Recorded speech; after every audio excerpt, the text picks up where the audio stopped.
የመረጠ የጠራ እውነተኛውን መንገድ እንዲመለከት ያደረገ ለራሱ አገልግሎት እንደመረጠው ሁሉ እኛንም እግዚአብሔር አምላክ የሚገለገልብን ንጹሕ የእርሱ አካል እንድንሆን ቅዱስ ፍቃዱ ይሆንልን። ለቸርነቱ እንደ ምሕረቱ መጠን ዛሬ ወደ ተሰሎንቄ ሰዎች የተላከ የመጨረሻውን የቅዱስ ጳውሎስን መልእክት እናያለን ማለት ነው። የመጀመሪያውን መልእክት ምዕራፍ 5 እናያለን። እግዚአብሔር አምላክ ይርዳን፣ እግዚአብሔር አምላክ ያግዘን።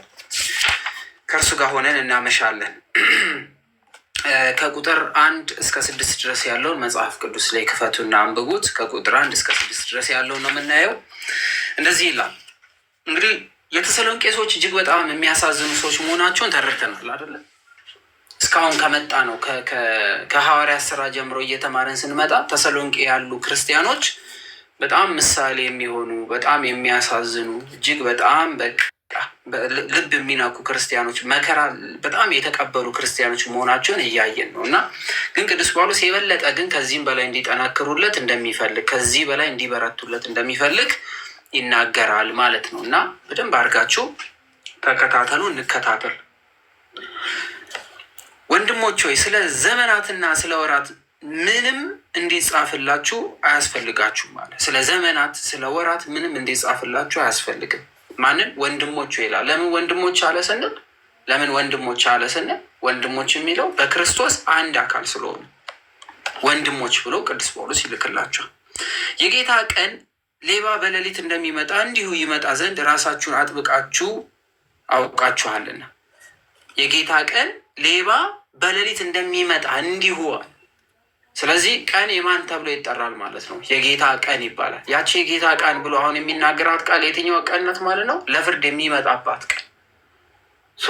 እንትን አትበሉ። ለምሳሌ ይሄ ውዥንብር ምናምን እንዳይፈጠርባችሁ። ጌታ ይላል፣ ክርስቶስ ይላል፣ ኢየሱስ ይላል አይደለ? ስለዚህ መጽሐፍ ቅዱስ በብዙ ቃል ክርስቶስን ይጠሯል፣ የሰው ልጅ ይለዋል። ስለዚህ ጌታ ብሎ ሲጠራው ይህ ታላቅ የሆነው አምላክ መሆኑን ማስታወስ ይኖርብናል ማለት ነው። ስለዚህ ቅዱስ ጳውሎስ ምን አላቸው?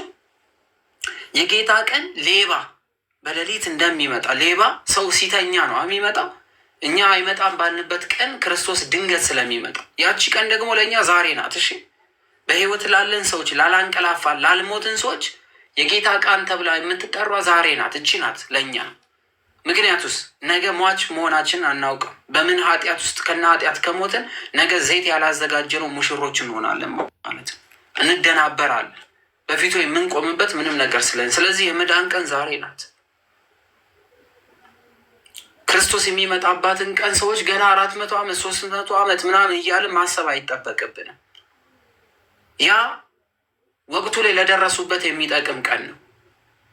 ለእኛ ግን ድንገት ክርስቶስ የሚመጣባት ቀን ይቺ የምንሞትባት ቀን መሆኗ እንዳትረሱ። ከሞትም በኋላ የምንነሳው ፊቱ ለመቆም ስለሆነ፣ ስለዚህ ቅዱስ ጳውሎስ እየነገረን ያለው የጌታ ቀን ሌባ በሌሊት እንደሚመጣ እንዲሁ ይመጣ ዘንድ ራሳችሁን አጥብቃችሁ አውቃችኋልና። ስለዚህ ምን አለ? ስለ ዘመናትና ስለ ወራት ለእናንተ ልንነግራችሁ ልንጽፍላችሁ አይገባም ማለት። በዚህ ወር፣ በዚህ ወራት፣ በዚህ ቀን እያለ ራሱ ክርስቶስን ጠይቀው ነበረ።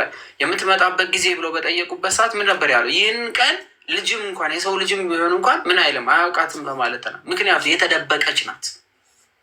ለምን? ተዘጋጅተን እንድንጠብቅ። በምን አወቅን መዘጋጀት እንዳለብን? ሙሽራው ድንገት ሲመጣ ዘይቱን የተዘጋጁት ሲገቡ፣ እነዛኞቹ ግን ተመልሰዋል። ስለዚህ ድንገት ነው መምጫው። ይቺ ቀን ደግሞ የምንሞትባት ቀን ነው። በህይወት ያጣናቸው ሰዎች አሁን ለፍርድ ነው የሚነሱት። እኛስ ጊዜ አለን። ለምን? በምድር ላይ አሁን በቆየንበት በዚች በአጭር ጊዜዎች ውስጥ ምን መሆን መቻል አለብን? ከእግዚአብሔር ጋር አብረን መመላለስ አለብን ሲል የጌታ ቀን በማለት ይናገራታል። እቺ አሁን ቅዱስ ጳውሎስ የሚጠራት ቀን ለፍርድ የሚመጣበት ቀን ናት። ሌባ በሌሊት የሚለው ሞት የሚመጣበት ቀን፣ እኛ የምንሞትበት ለፍርድ የምንዘጋጅበት ቀን ሲሆን እንደሚመጣ ወቁና ተዘጋጅቱ እያለ ለተሰሎንቄ ሰዎች ይነግራቸዋል። ሰላምና ደህንነት ነው ሲሉ ያን ጊዜ ምጥ እርጉዝን እንደሚይዛት ጥፋት በድንገት ይመጣባቸዋል፣ ከቶም አያመልጡም እያለ ደግሞ ይናገራል። ማምለጫ እንደሌለ ሰላም ነው፣ አሁን ምንም የለም፣ ችግር የለም ምናምን ብላችሁ አትዘናጉ። ቅዱስ ጳውሎስ ይህንን ከተናገረ ከስንት ዘመን በኋላ ነው አሁን እኛ እያነበብን ያለ ነው። አሁን ላለንም ወደ ከኛም በኋላ ለሚመጡትም ይህ ቃል ይቺ ቃል እስከምትፈጸም ድረስ ይነገራል። ለምን? የክርስቶስ የመምጫው ጊዜ የማይታወቅ ስለሆነ፣ ድንገት ስለሚመጣ ያቺ ቀን ማንም ሊያብራራት የሚችላት ቀን ስላልሆነች ጉዞች እንግዲህ አርግዛችሁ ልጅ ወልዳችሁ የምታውቁ ታውቃላችሁ። እየሳቃችሁ እየተጫወታችሁ ሌላ ፕላን እያደረጋችሁ ድንገት ምጥ ሊመጣ ይችላል። 8 ወር ላይ 7 ወር ላይ ወይ 9 ወር ወይ ደግሞ ወሩ አልፎ ድንገት እንደሚመጣ ልክ እንደዛ ምጥ ሲመጣ ደግሞ እንደሚያስጨንቀው ሁሉ የክርስቶስ የመምጫዋ ቀን ያቺ የጌታ ቀን የተባለችው አስጨናቂ ናት። ስለዚህ ምን እናድርግ? አሁን ተዘጋጅተን እንጠብቅ። አሁን በሕይወት ላለን የተነገረ ቃል ስለሆነ ከዛሬያ እንደዚህ ይላችኋል። እናንተ ግን ወንድሞች ሆይ ቀኑ እንደ ሌባ ይደርስባችሁ ዘንድ በጨለማ አይደላችሁም አለ። እዚህ ተሰሎንቄ የሚገኙ ክርስቲያኖችን ቅዱስ ጳውሎስ ምን አለ? እናንተ ሌባ ድንገት እንደሚመጣባችሁ በጨለማ ውስጥ አይደላችሁም አለ። ጨለማ ሞት ስለሆነ፣ ጨለማ በክርስቶስ አለማመን ስለሆነ፣ ጨለማ በክርስቶስ አምኖ የክርስቶስን ልጅነት የክርስቶስን አምላክነት ተቀብሎ ሰው መሆን ተቀብሎ አምላክ መሆን ተቀብሎ መኖር ብርሃን ስለሆነ የምስራቹን ዜና መጽሐፍ ቅዱስ የምስራች ይለዋል። ወንጌልን ይህን የምስራች ዜና ያልተቀበሉ ተቀብለው በውስጡ እየኖሩ የሌሉት ጨለማ ውስጥ ነው ያሉት። ቅዱስ ጳውሎስ ተሰሎንቄ ያሉትን ክርስቲያኖች ከዚህ የተለዩ መሆናቸውን ይናገራል። አንድም ስለ ክርስትናቸው ምን እየከፈሉ ስለሆነ ዋጋ እየከፈሉ ስለሆነ፣ አንድም እነ ቅዱስ ጳውሎስ ያስተማራቸውን ትምህርት አጥብቀው ይዘው ስለነበረ፣ ሌላው ደግሞ በፈተናውም በመከራውም ያልተፈቱ ስለሆነ እናንተ በጨለማ አይደላችሁም አላቸው። ቀኑ ድንገት ቢመጣ የምትደነግጡ አይደላችሁም። ዘይቱን ሞልተዋል፣ ብርሃኑን ይዘዋል፣ ልብሳቸውን አጥበዋል፣ የሙሽራ ልብሳቸውን ለሙሽራው የሚገባውን ክብር የያዘ አለባበስ ለብሰዋል። በደጅ እየተጠባበቁት ነው። ሙሽራው በመጣ ሰዓት ወደ ውስጥ ይዘልቃሉ። ግን እሳ ያልተዘጋጁት ሻማ መያዝ እንዳለባቸው ቢያውቁም መልበስ እንደሚገባቸው ቢያውቁም ግን ደግሞ ያልተዘጋጁ አሉ። ንስሐ ያልገባ በምህረት ያልተመላለሰ በጥላቻ ውስጥ ያለ ሰው ውስጥ ቀይ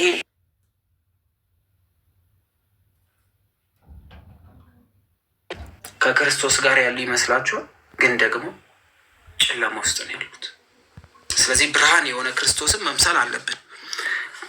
ብዙ ጊዜ እኛ ኦርቶዶክሳውያኖች እግዚአብሔር አምላክ መንግስት ያወርሰናል ብለን እናስባለን አይደለም። ኦርቶዶክስ መሆን በራሱ መንግስተ ሰማያት መግቢያ አይደለም፣ ወይም ወደ መንግስተ ሰማያት የምንገባበት አይደለም። ኦርቶዶክሳዊ ማንነት ውስጥ ክርስቶስን መምሰል አለብን።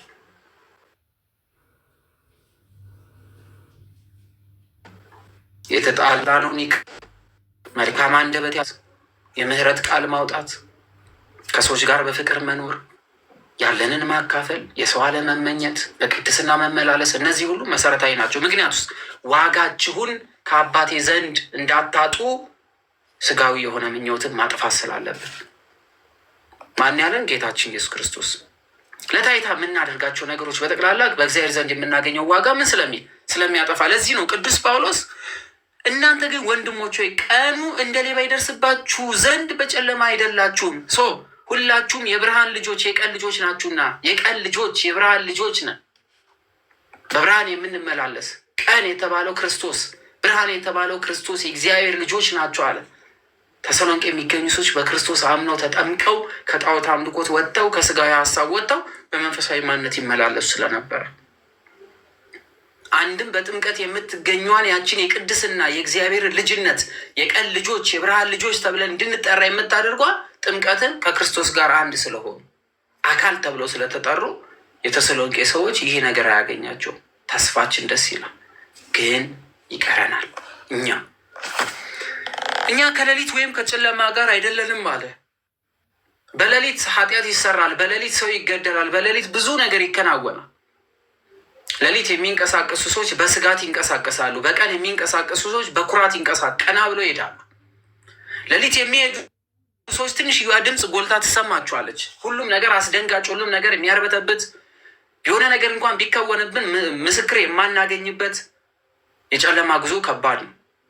የተሰሎንቄ ሰዎች ክርስቶስን በማመናቸው በብርሃን ስለተመላለሱ የምስራቹን ስለሰሙ የአዲስ ኪዳን ልጆች ስለተባሉ ብርሃን የሆነውን ክርስቶስን አባታቸው ስላደረጉ ጨለማና ሌሊትን አይመስሉ። እኛስ የተፈጸመልን የመስቀል ዋጋ ተቀብለናል፣ እውነት ነው። ክርስቶስን አምላክ ብለን ተቀብለናል፣ እውነት ነው። በአዲስ ኪዳን የተሰበከችውን ወንጌል ተቀብለናል፣ እውነት ነው። ግን ደግሞ ምግባራችን ግን ደግሞ የጨለማውን ወይም የሌሊቱን ነው የሚመስለው። ለምን? ነቀፌታ፣ ስድብ፣ መገዳደል፣ መነቃቀፍ፣ አንዱ በአንዱ ላይ ጥላቻ መዝራት፣ ምሕረት የሌለው አካሄድ እየሄደን ስለሆነ የእላያችን ክርስቲያን ይመስላል፣ ውስጣችን ግን ካልጸዳ የጨለማው ወይም የሌሊቱ አካል እንሆናለን። ለምን? የሌሊቱ አካል ወይም የጨለማው አካል የተባለው በላያችን ላይ ምን እያደረገ ስለሆነ? ስራውን እየሰራብን ስለሆነ ማደሪያዎቹ ሆነናል። መሆን የነበረብን ግን የብርሃኑ ልጆች ነው። ከዛ ወዲያ እንግዲያስ እንንቃ፣ በመጠንም እንኑር እንጂ እንደ ሌሎች አናንቀላፋ በማለት ቅዱስ ጳውሎስ ይናገራል። እንንቃ እያለ ይናገራል። አናንቀላፋ በማለትም ይናገራል። ምን ማለት ነው? እንንቃ አናንቀላፋ ሲል ቅዱስ ጳውሎስ ስለምን እየተናገረ ነው? ብርሃን የእውቀት ምልክት ነው። የእውቀት የወንጌል ልጆች በመሆናቸው አናንቀላፋ ይላል። የሚያንቀላፉ በሌሊት ይወድቃሉ። የሚያንቀላፉ ምንም ነገር አያገኙ። ሌሊት ኦሪት ናት። እንቅልፍ ስንፍና ነው። ስለዚህ ሌሊት ሲላት ኦሪትን ይገልጻታል። እንቅልፍ የሚለው ስንፍናን ነው። ለምግባር ለትርፋት የሚሰንፉ ሰዎች በሕገ ኦሪት ሳሉ ይሰንፋሉ በማለት ይናገራል። ስካር የኃጢአት ምልክት ስለሆነ በሌሊት በድንቁርና የሚኖሩ ሰዎች በገቢር ኃጢአት ይኖራሉ በማለት ይናገራል። ስለዚህ ሌሊት የሚላት አንድም ኦሪትን ነው። ወደ ኦሪት እንዲመለሱ፣ ክርስቶስ እንዳልመጣ እንዲቀበሉ፣ በግዝረት እንዲያምኑ፣ እርኩሰት የሚባሉ ነገሮች እንዲያበዙ አድርገው የሚመክሯቸው ስለነበረ ከዚህ የተለያችሁ ናችሁ በማለት ይናገራል። እናንተ የሌሊት ልጆች አይደላችሁ፣ እናንተ የብርሃን ልጆች ናችሁ፣ የምስራች የተሰማበት የክርስቶስ ልጆች ናችሁ በማለት ቅዱስ ጳውሎስ ይናገራል ማለት ነው። ይናገራል። ስለዚህ ከዚህ አንጻር የሚናገር ይሆናል። ከቁጥር 7 እስከ 11 ያለውን እናንብብ። የሚያንቀላፉ በሌሊት ያንቀላፋሉ፣ የሚሰክሩም በሌሊት ይሰክራሉ። እኛ ግን ከቀን ስለሆንን የእምነትና የፍቅር ጥሩር የመዳንንም ተስፋ እንደ ራስ ቁር የለበስን በመጠን እንኑር በማለት ይናገራል። እኛ ግን ከቀን ስለሆንን ከክርስቶስ ስለሆንን ከብርሃን ልጆች ስለሆንን የአዳኙ የእውነተኛው የክርስቶስ ልጆች ስለሆንን የእምነት የፍቅርን ጥሩር ሲል ጥሩር ማለት ልብስ ነው። ከብረት የተሰራ ልብስ ጦር ቢወረወር የማይወጋ እንዳንወጋ የሚያደርግ የሚከላከል ስስ የሆነ ሰውነታችን የሚከላከል ስለሆነ የእምነትና የፍቅር ጥሩርን ለብሰናል በማለት ቅዱስ ጳውሎስ ይናገራል። አንድ በክርስቶስ ያመነ ሰው የክርስቶስ ልጅ ተብሎ የክርስቶስ አካል ተብሎ የሚጠራ ሰው የፍቅርን ጥሩር የትህትናን ጥሩር ምን ማለት አለበት? መልበስ አለበት። የእምነት ጥሩርን መልበስ አለበት። ከዲያብሎስ ፍላጻዎች ነፃ ስለሚያወጣው እምነት ከሌለው፣ ፍቅር ከሌለው፣ ትህትና ከሌለው፣ መዋደድ ከሌለው፣ ይቅርታ ከሌለው ክርስቶስን አያውቅ፣ ፍቅርን አያውቅ። ስለዚህ ቅዱስ ጳውሎስ ምን አለ? እኛ ግን ከቀነን አለ። የቀን ያስደረገን ደግሞ የእምነትና የፍቅር ጥሩርን ስለለበስን የመዳንንም ተስፋ እንደ ራስ ቁር እየለበስን ስለሆነ የመዳንን ተስፋ። ስለዚህ የመዳን ተስፋ ሲል ቅዱስ ጳውሎስ አልዳንም እያለ ነው አይደለም። ድነናል። ደግሞ ዕለት ተዕለት በምናደርገው ጉዞአችን ደግሞ እየዳንን ነው። ደግሞ የመዳን ተስፋ አለን፣ ደግሞ እንድናለን ብለን እናምናለን። ቅዱስ ጳውሎስ ልክ እንዳለው ምንድነው ተስፋችን ስንል መንፈስ ቅዱስ ነው። ለሰው ልጆች የተዘጋጀችው ያቺ ሰማያዊት የሆነች መንግስተ ሰማያት እስከምትሰጠን ድረስ ምን እናደርጋለን? ከእግዚአብሔር አብ ዘንድ የተላከውን የመንፈስ ቅዱስን ተስፋ እንጠብቃለን። ስለዚህ ምን አላቸው? የመዳንን ተስፋ እንደ ራስ ቁር የለበስን በመጠን እንኑር በማለት ይናገራል። እግዚአብሔር ለቁጣ አልመረጠንምና በጌታችን በኢየሱስ ክርስቶስ መዳንን ለማግኘት ነው እንጂ በማለት ደግሞ ይናገራል። ለቁጣው አልተመረጥንም። በክርስቶስ አምነን የክርስቶስን የማዳን ስራ የተቀበልን ስለሆንን እንድን ዘንድ የተመረጥን እንጂ ካልዳኑት ወገን እንደሚወቀሱት ልንሆን አይደለም የተመረጥ ነው እያለ ቅዱስ ጳውሎስ ይናገራል። የምንነቃም ብንሆን የምናንቀላፋም ብንሆን ከእርሱ ጋር አብረን በሕይወት እንኖር ዘንድ ስለኛ ሞተ። ጌታችን መድኃኒታችን ኢየሱስ ክርስቶስ ለእኛ የሞተው ከእርሱ ጋር ምንድን ነው? እንኖር ዘንድ። ክርስቶስ ሞቶልኛል ስንል ከእርሱ ጋር ዘላለማዊ ሕይወት ምን ለማለት? ለመኖር። አምላክ ሞቶልኛል ስንል ምን እንድንሆን? ከእርሱ ተነጥለን ከእርሱ ወጥተን የነበርን ሰዎች በክርስቶስ ሞት ዘላለማዊ የሆነ ህይወት እንኖር ዘንድ ሁላችንም ክርስቶስ ሞቶልናል እንላለን። ስለዚህ ሞቱ ለምንድን ነው? እኛ ከእርሱ ጋር ምን ለዘላለም እንድንኖር የሚከፍት መንገድ ነው። ስለዚህ ቅዱስ ጳውሎስ ምን አለ? የምንነቃም ብንሆን የምናንቀላፋም ብንሆን ከእርሱ ጋር አብረን በህይወት እንኖር ዘንድ ስለኛ ሞተ። ስለዚህ እናንተ ደግሞ እንደምታደርጉት እርስ በርሳችሁ ተመካከሩ፣ አንዱም አንዱን ሌላውን ያንጽ እንጂ አንዱ አንዱን የሚያፈርስ፣ አንዱ አንዱን የሚወቅስ፣ አንዱ አንዱን አትችልም የሚል፣ አንዱ አንዱን አንተ ምንም እውቀት የለም የሚል እንዳይሆን ክርስትና አንዱ በአንዱ እየተደጋገፈ አንዱ አንዱን እያነጸ እየጠነከረ እየበረታ ለመንግስቱ ብቁ እንዲሆን ሐዋርያት ባስተማሩት መንገድ ደቀ መዝሙሮች እንዲከተሉ፣ ደቀ መዛሙርት ምዕመኑ እንዲያስተምር፣ ምዕመኑ አዳዲስ ምዕመናን እንዲያስተምር፣ እርስ በርስ ያለ ነቀፋ አንዱ አንዱን እንዲያንጸው ቅዱስ ጳውሎስ ተሰሎንቄ ለሚገኙ ሰዎች ይሰጣቸዋል። እንግዲህ ሌሊት የሚላት ኦሪት ናት በትርጓሜው ላይ። እንቅልፍ የሚለው ደግሞ ስንፍና ነው። ስለዚህ የሚያንቀላፉ በሌሊት ያንቀላፋሉ የሚለው ሊያንቀላፉት ኦሪት ላይ እንደቀሩ ቆይተዋል። እንቅልፍ የሚለው ስንፍና ነው። በስንፍናቸው ክርስቶስ አዲስ ኪዳንን ብርሃንን የምስራቹን ዜና ለመስማት ያልተዘጋጁ መሆኑ ይናገራል። ለምግባር ለትሩፋት የሚሰንፉ ሰዎች፣ ዝም ብለው አጉል ዝና ያላቸው፣ ራሳቸውን ከፍ ለማድረግ በሕገ ኦሪት ሳሉ ራሳቸውን ከፍ ከፍ አድርገው ለማሳየት የሚሞክሩ፣ ስካር የኃጢአት ምልክት ስለሆነ በሌሊት በድንቁርና የሚሰራ ስለሆነ በእንደዚህ አይነት ነገር ውስጥ የተዋጡ በራሳቸው ሀሳብ የተዋጡትን ይናገራል። የእምነት የፍቅር ጥሩር ይላል። ጥሩር ማለት ከሚወረወርብን ነገር የሚከላከል መሆኑን ያስቀምጣል። የምንነቃም ብንሆን የምናንቀላፋም ሲል ምን ማለት ነው ሲል የሞቱትም በህይወት ያሉትም ማለት ነው። በክርስቶስ ምን እንሆን ዘንድ አብረን በህይወት እንኖር ዘንድ ነው ምን ያለልን ክርስቶስ የሞተልን። የምናንቀላፋ ሲል በህይወት የሌሉ ግን ክርስቶስን አምነው ወደፊትም ደግሞ የሚሞቱም ቢሆኑ ሞታችን በቃ አፈር ነን፣ ስለዚህ በዚሁ እንቀራለን እንዳይሉ ክርስቶስ የሞተልን ሞቶ የቀረ ብቻ እንዳልሆነ እንድንመለከት፣ ሞተን የምንቀር እንዳልሆነ እንድንመለከት፣ ይህ የሚበሰብሰው ስጋችን የማይበሰብስ እንዲሆን፣ ይህ ጊዜ የሚቆጠርለት ስጋችን ጊዜ የማይቆጠርለት እንደሆነ፣ ይህ አልብሱኝ የሚለው ስጋ ነገ ከነገ ወዲያ የጸጋ ልብስ መልበሱን ለማሳየት ክርስቶስ ሞቶልናል። ምን ሊሰጠን? ዘላለማዊ ህይወት። በምን? በትንሣኤ። ስለዚህ እኛ ላንቀላፉትም ላላንቀላፉትም ምንድነን? ተስፋ ያለንን፣ ሞተን የምንበሰብስ አይደለንም ብሎ ቅዱስ ጳውሎስ ይነግራቸዋል ማለት ነው። ከቁጥር 12 እስከ 22 ያለውን እናንብብ። የሞቱትም በህይወት ስጋ ያሉትም ለዘላለም ከእርሱ ጋር በህይወት ይኖሩ ዘንድ ሞቶላችኋልና። በስጋ ላሉትም ሲል አሁን በህይወት ላለ ነው። ለሞቱት ሲል ወይም ለአንቀላፉት ሲል ሞተው ላሉትም በህይወት እንኖር ዘንድ ክርስቶስ ምን ብሎልናል? ሞቶልናል። እኛን ለማኖር፣ እኛ ዘላለማዊ ህይወት ለማግኘት ክርስቶስ ምን ሆኗል? ሞቷል። አንድም በማለት ይናገራል ማለት ነው። ስለዚህ ወንድሞች ሆይ በመካከላችሁ የሚደክሙትን በጌታም የሚገዟችሁን ወንድሞች ሆይ ቁጥር 12 ላይ በመካከላችሁ የሚደክሙትን በጌታም የሚገዟችሁን የሚገጽሷችሁንም ታውቁ ዘንድ ስለ ስራቸውም በፍቅር ከመጠን ይልቅ ታከብሯቸው ዘንድ እንለምናቸዋለን። ምን የሚሉትን? የሚደክሙትን በጌታም የሚያግዟችሁን የሚገስጿችሁን ታውቁ ዘንድ ስለ ስራቸውም በፍቅር ከመጠን ይልቅ ታከብሯቸው ዘንድ እንለምናችኋለን። እርስ በርሳችሁ ሰላም ሁኑ። ምን ሁኑ? እርስ በርሳችሁ ምን ሁኑ? ሰላም ሁኑ። ዛሬ ነን እንዴ እርስ በርስ አይደለንማ። አንዱ አንዱን ያከብራል፣ አንዱ አንዱን ይወዳል። በክርስቶስ አንድ ሆነ የክርስቶስ አካል ተብሎ የቤተ ክርስቲያን አካል ተብሎ አንዱ አንዱን በትክክል ይወዳል አይደለም ነው።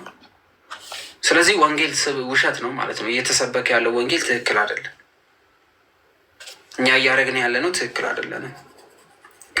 ትክክል ካልሆነ ከቅዱስ ጳውሎስ ሕግ ውጭ ከወጣን እነ ቅዱስ ጳውሎስ ካስተማሩት ውጭ ከወጣን ትክክል አይደለም እያደረግን ያለ። በኩል አይን እያየን ነው አይደለም። በቃ ትክክል አይደለም። ስለዚህ ወደ ምን መምጣት? ወደዚህ ግዴታ። ለምን? የሞተልን ክርስቶስን ለመምሰል ለመምሰል ግዴታ ለመምሰል። ስለዚህ እርስ በርሳችሁ ምን ሁኑ? ሰላም ሁኑ። ወንድሞቼ እንመክራችኋለን፣ ያለ ስርዓት የሚሄዱትን ምን በሏቸው? ገጽሷቸው። ያለ ምን የሚሄዱትን? ያለ ስርዓት የሚሄዱትን ገጽሷቸው። ድፍረት የሌላቸውን አጽኗቸው። ለደካሞች ትጉላቸው። ሰውን ሁሉ ምን በሉ? ታገሱ። ገጽሱ ማለት ቀጥቅጡ፣ ደብድቡ፣ አባሩ፣ አስወጡ፣ ንቀፉ፣ ቆሻሻ ምናምን ብላችሁ ስደቡ ምናምን የሚል አይደለም።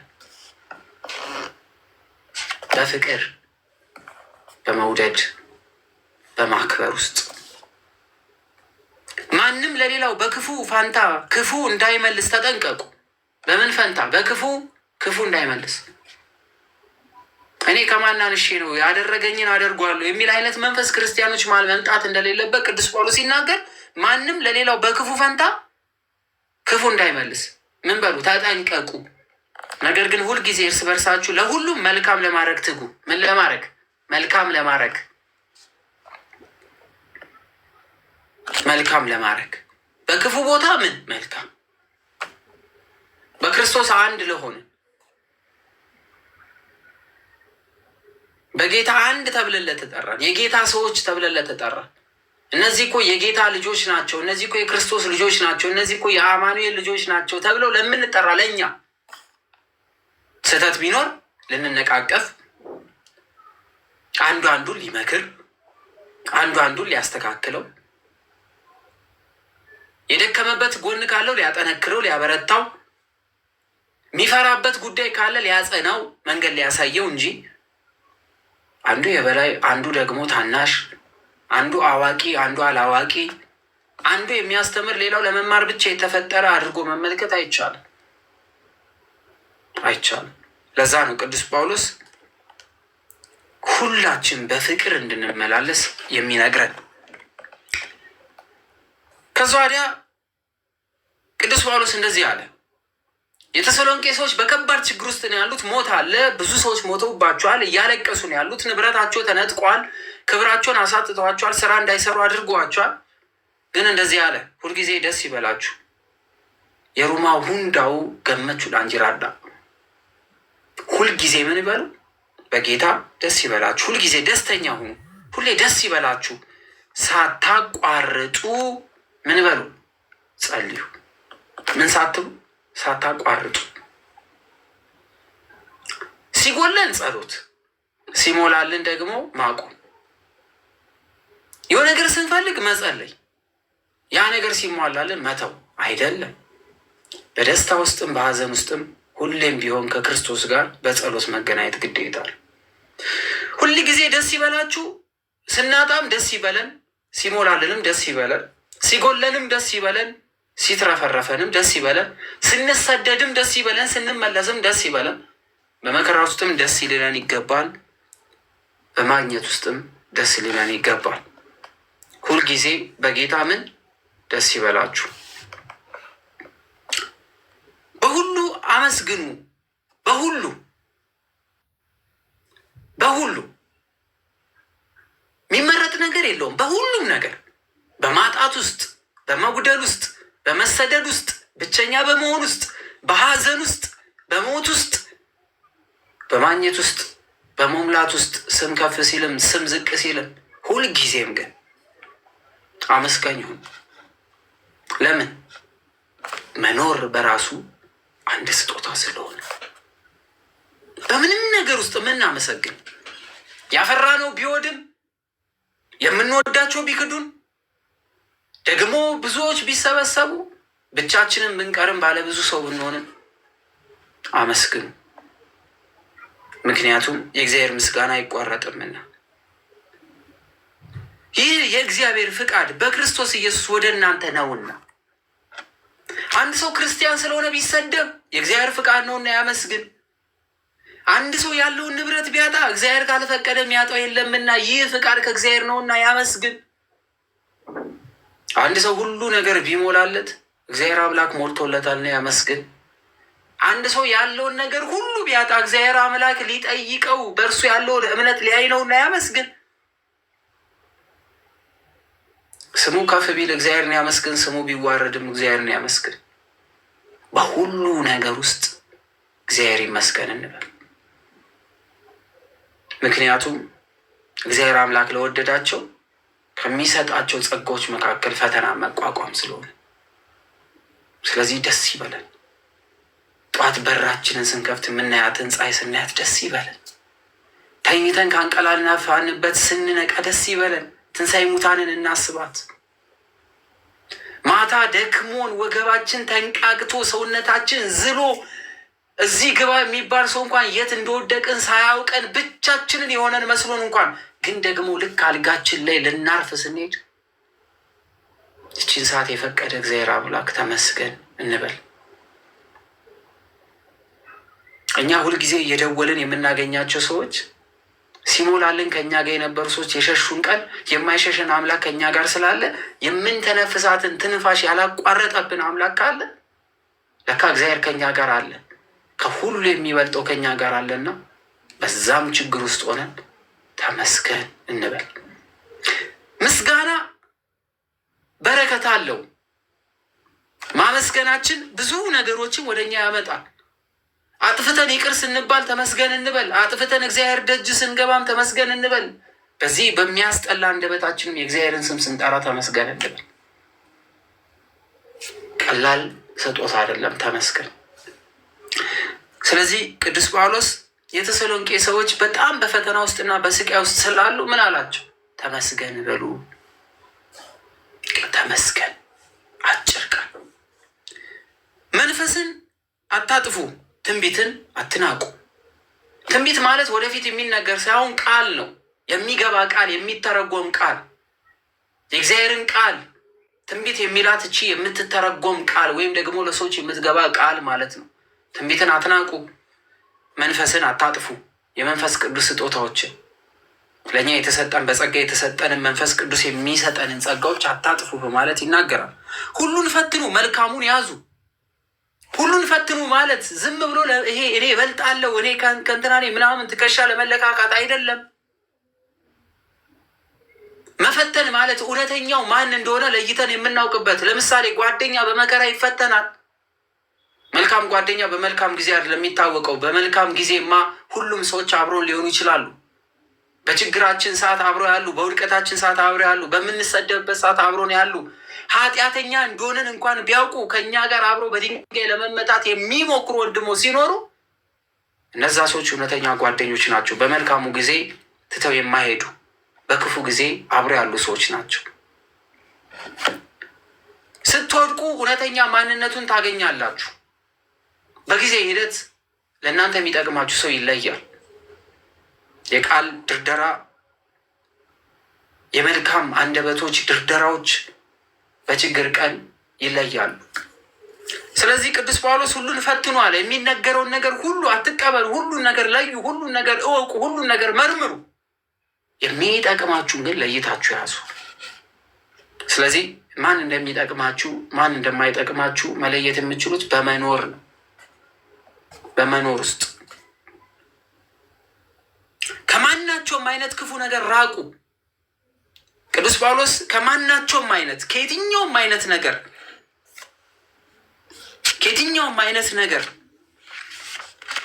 ከክፉ ቦታዎች በጠቅላላ እንዲርቁ ያስጠነቅቃቸዋል።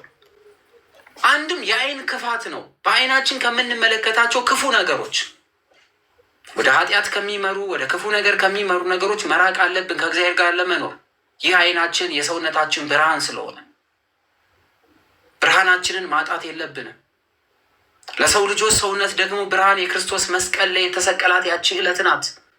አንድ ክርስቲያን በአይነ ሕሊናው፣ በአይነ ሀሳቡ፣ በአይኑ፣ በአይምሮ፣ በሰውነቱ፣ በምኑ ማሰብ የሚገባው የዕለተ ዓርቧን የክርስቶስን የስቅለት ቀን ነው። ያማ ከአይኑ ላይ ከጠፋበት በስጋ ይወሰዳል፣ ለዓለም ያደላል። ስለዚህ ከክፉ ነገሮች ጆሮአችን ክፉ ከመስማት መራቅ አለበት። አይናችን ክፉ ከማየት መራቅ አለበት። አንደበታችን ክፉ ከመናገር መራቅ አለበት። አካላችን ክፉ ከመስራት መራቅ አለበት። ወድቀን ቢሆንስ ተስፋ የሚሆን እግዚአብሔር አምላክ አለንና በንስሐ ደጋግመን ከዚህ ውድቀት ውስጥ መውጣት መቻል አለብን። ለምን ስንል ቀንን ቀን ላይ የሚጨምር ዘመንን በዘመን የሚተካ ዓመታትን የሚያቀዳጅ የነበረ ያለ የሚኖር አልፋና ኦሜጋ እግዚአብሔር አምላክ አምላካችን ስለሆነ በእነዚህ ነገሮች ውስጥ ሁሉ ደግሞ ተመስገን የምንለው አምላክ ስላለ ከክፉ ነገር ሁሉ እንዲርቁ ቅዱስ ጳውሎስ የተሰሎንቄ ሰዎችን ያዛቸዋል። ከቁጥር 23 እስከ 28 ያለውን እናንብብ።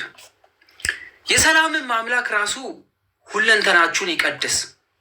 የሰላም አምላክ የተባለ እውነተኛ ሰላም፣ ዓለም እንደሚሰጠው አይነት ሰላም ያልሆነ፣ ዛሬ ሰላም ይሆናል ነገ ይረበሻል፣ ዛሬ ሰላም ይሰጡና ነገ ደግሞ ብጥብጥ የሚያደርጉ ብዙዎች በሞሉባት በዚች ዓለም ውስጥ እውነተኛ ሰላም፣ እውነተኛ የማያባራ እውነተኛው ሰላም ክርስቶስ ነው።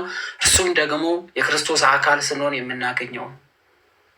ሰው ክርስቶስን ሲያውቅ የዓለም ሽብሩ አያስደነግጠው፣ የክፎች ጩኸት አያስደነግጠው፣ የሰይፍ የጎራዴ መሳል አያስደነግጠው፣ የሞት ድግስ አያሸብረው። ስለዚህ የክርስቶስ አካል የሆኑ ሰውነታቸውን ቀድሰው በእግዚአብሔር ፊት ይቆማሉ። መንፈሳቸው፣ ነፍሳቸው፣ ስጋቸውን ጌታችን ኢየሱስ ክርስቶስ በመጣ ጊዜ ያለ ነቀፋ ፈጽመው ይጠብቁ። በስጋችን፣ በሰውነታችን፣ በአእምሯችን፣ በሕሊናችን፣ በሀሳባችን፣ በነፍሳችን ለእግዚአብሔር ብቁ ሆነን እንገኝ ዘንድ በምድር ላይ እስከምንመላለስበት ድረስ አንድም ክርስቶስን ካወቅን የክርስቶስ አካል ተብለን ከተጠራን ጊዜ ጀምሮ ምንም አይነት ነቀፋ ላያችን ላይ እንዳይገኝብን ሁልጊዜም በጽድቅ ጎዳና፣ በመልካም ጎዳና፣ በሐዋርያት ጎዳና፣ በክርስቶስ ጎዳና፣ በቅዱሳን አባቶቻችን ጎዳና ልንመላለስ ይገባል። ምሳሌዎቻችን አባቶቻችን ናቸውና አባት የሌለን አካል ስላልሆነ የሚጠራችሁ የታመነው እርሱም ደግሞ ያደርገዋል። የሚጠራቸው ማን ነው? እግዚአብሔር አምላክ። የሚጠራ ማን ነው? አምላክ። የሚጠራን ማን ነው? የታመነው ነው ያለው የሚኖረው ዘመን የፈጠረ ዘመንን የሚያሳልፍ ዘመንን የማይቆጠርለት የነበረ እንዲቆጠርለት የሆነ ፍቅር ከዙፋን ስቦት ለሰው ልጆች በመስቀል የተሰቀለ የማይሞት አምላክ በስጋ ሞት የተቆጠረለት ሰውን መልኩ ያደረገ የሰው መልክ የባሪያውን መልክ የራሱ ያደረገ ሰዎችን ያልናቀ ክርስቶስ ቃሉ የታመነ ነው። ስለዚህ ትንሣኤ ሙታን አለን።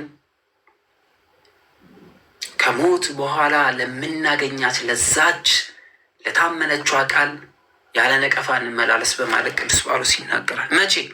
ዛሬ። መዳን መቼ? ዛሬ። ነገ የኛ ቀን ስላልሆነ የቀን ባለቤት ዛሬ ለእኛ ሰጥቶናልና ከወንድሞች ሁሉ ጋር በተቀደሰ አሳሳም ሰላም ተሰጣጡ። በተቀደሰ አሳሳም ሲል ሰላምታችን አሁን ባለው ወቅት የጅላጅሎ ሲመስል፣ አንዳንዱ ደግሞ አቅፎ ደግሞ ከኋላ ለመውጋት እንደሚያስበው አይነት ሀሳብ ሳይሆን በተቀደሰ ከወንድሞች ጋር ሰላም ስንባባል እንዴት ነህ? ሰላም ነህ? እግዚአብሔር ይመስገን፣ ቤተሰብ ደህና ምናምን ብሎ በቃ እንገናኛለን ብለን ስንተላለፍ ይድፋ እንደሚሉት አይነት ሰላምታ አይደለም። እውነት በሆነ ምክንያቱም ኩላሊትና ልብን የሚመረምር እውነተኛ ዳኛ ያለን ልጆች ስለሆነ ያለ ነቀፋ ሰላምታችን ሁሉ የተቀደሰ ሰላምታ እንዲሆን በፍቅር ከልብ የሆነ አካል ለአካል ስንገናኝ አካል ለአካል ለምንድነው በሩቁ ሰላም ሰላም ተባብለን ማንተላለፈው? የአንድን ሰው አካል የምንጨብጠው፣ የአንድን ሰው አካል ሄደን የምንስመው፣ ከአንድ ሰው አካል ጋር ትከሻ ለትከሻ ሰላም የምንባባለው ለምንድን ነው ስንል በክርስቶስ አምኖ በክርስቶስ ተጠምቆ ትንሣኤ ሙታንን የሚጠብቅ የክርስቶስ አካል ስለሆነ ያ አካል ደግሞ የእኛም አካል ስለሆነ አካል ከአካሌ ነው፣ ይህ አካል በክርስቶስ የተቀደሰ ነው፣ የኔ አካል በክርስቶስ የተቀደሰ ነው ስንል አንድ አካል ሆነን ሰላም እንባባላለን።